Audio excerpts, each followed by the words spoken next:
Hello tout le monde, j'espère que vous allez bien. On se retrouve donc aujourd'hui pour une nouvelle vidéo. Alors je vais commencer par un coup de cœur pour le dernier roman de Virginie Grimaldi, Quand nos souvenirs viendront danser. Alors j'ai adoré le précédent et celui-ci, alors j'étais un petit peu angoissée parce que des fois quand on met un peu trop la pression, on a peur de pas tomber sur l'histoire qui nous fera vibrer.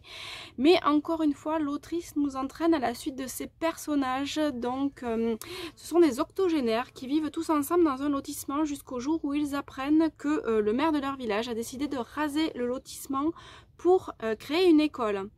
Ils vont donc s'associer les uns avec les autres pour contrer les idées du maire, essayer d'aller le voir, essayer de faire des trucs plus loufoques les uns que les autres. J'ai une nouvelle fois adoré la façon dont l'autrice décrit les sentiments de ses protagonistes, va nous faire vibrer avec eux, nous faire espérer, nous faire pleurer, nous faire rire, souvent rire d'ailleurs.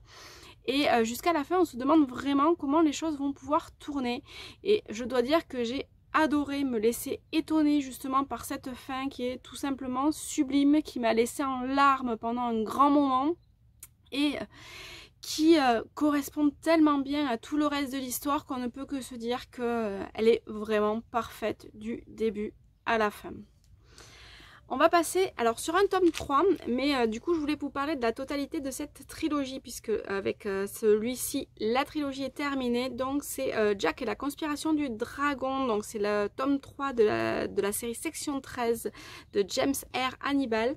Alors l'histoire au départ en fait c'est l'histoire de Jack qui a perdu son père et qui va essayer de comprendre ce qui a pu se passer, comment les choses ont pu en arriver là, et qui va découvrir un monde qu'il n'imaginait pas, fait d'enquêtes, de mise en danger, de voyages dans différents pays d'une manière assez fantastique. Et j'ai trouvé franchement cette trilogie fantastique super bien faite, hyper prenante. Les personnages sont très attachants, on va aller jusqu'au bout avec eux, on va rencontrer plein de monde avec Jack. J'ai beaucoup aimé forcément sa mère et sa sœur, et aussi tous les personnages qu'il va croiser au cours de ces différentes missions. Jack est un héros qui prend à cœur donc la sauvegarde de son monde et qui va se donner à fond pour protéger tout le monde et pour gagner. Alors gagnera pas, ça c'est à vous de le voir en lisant cette trilogie, mais honnêtement elle vaut vraiment le coup. On reste donc un young adulte avec Cendre de Johanna Marine. Alors déjà je suis fan de la couverture honnêtement. Et donc on va partir dans le Londres de 1888 avec Nathaniel, notre héros. Mais il y a aussi notre narratrice, mais je vous laisserai découvrir pourquoi, comment et tout ça, qui va découvrir un meurtre dans une rue alors qu'il est censé allumer les lampadaires. Alors le pauvre va se retrouver un petit peu aux prises avec tout ça et tout ça le dépasse. Il va se faire entraîner dans l'enquête par les flics qui, hormis un qui veut vraiment comprendre ce qui se passe, les autres s'en foutent un petit peu complètement. Et ils vont tous ensemble essayer de mettre des mots sur le meurtrier et sur tout ce qui se passe. J'ai trouvé ça vraiment super bien écrit, super bien fait. On est pris par les rebondissements, par les personnages, par leur façon de nous faire vivre chaque instant avec eux. J'ai adoré la façon dont Londres aussi est décrite et honnêtement du début à la fin je ne me suis pas ennuyée une seule seconde. Je pense qu'on va faire du young adulte quasiment toute la vidéo parce que donc c'est un roman jeunesse de Nathalie Sommers, donc Journal d'un amnésique. Alors c'est l'histoire de Romain qui du jour au lendemain va se retrouver amnésique quand il va se réveiller du coma dans sa chambre d'hôpital. Il va même pas reconnaître ses parents et du coup il va essayer de retrouver sa vie petit à petit, de comprendre celui qu'il était avant, sauf que clairement les choses ont changé, les gens ont une perception différente de lui et il va essayer petit à petit de mettre des mots sur son passé, sauf que personne ne veut vraiment lui en parler et du coup il va devoir un petit peu chercher par lui-même ce qui s'est passé, comment il a pu atterrir à l'hôpital et finir amnésique. Et j'ai trouvé vraiment ça super bien fait. L'autrice une nouvelle fois nous emporte dans l'histoire de ces personnages.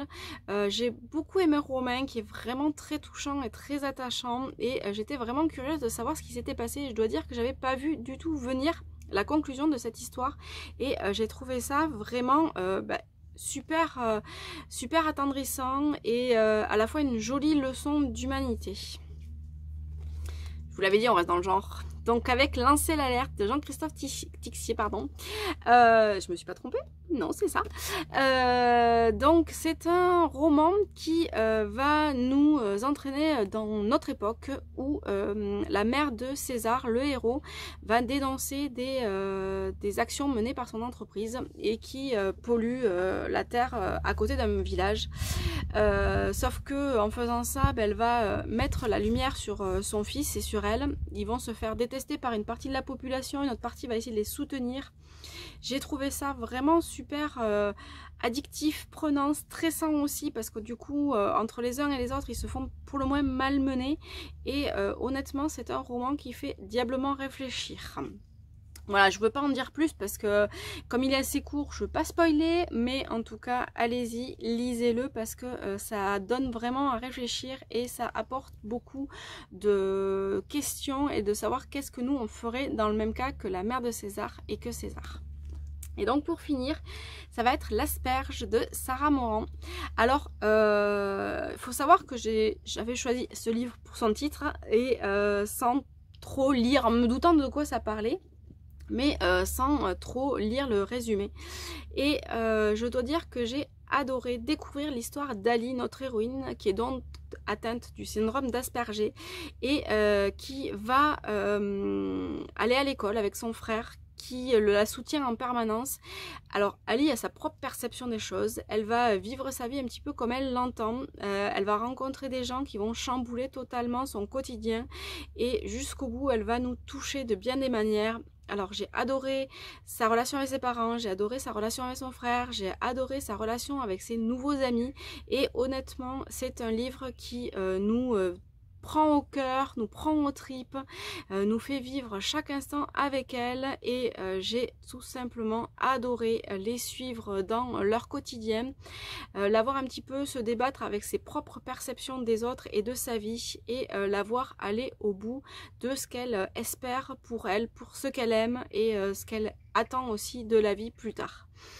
Voilà pour aujourd'hui, j'espère que vous êtes tentés par un de ces livres, voire même par tous, et je vous dis à très bientôt. Bye bye.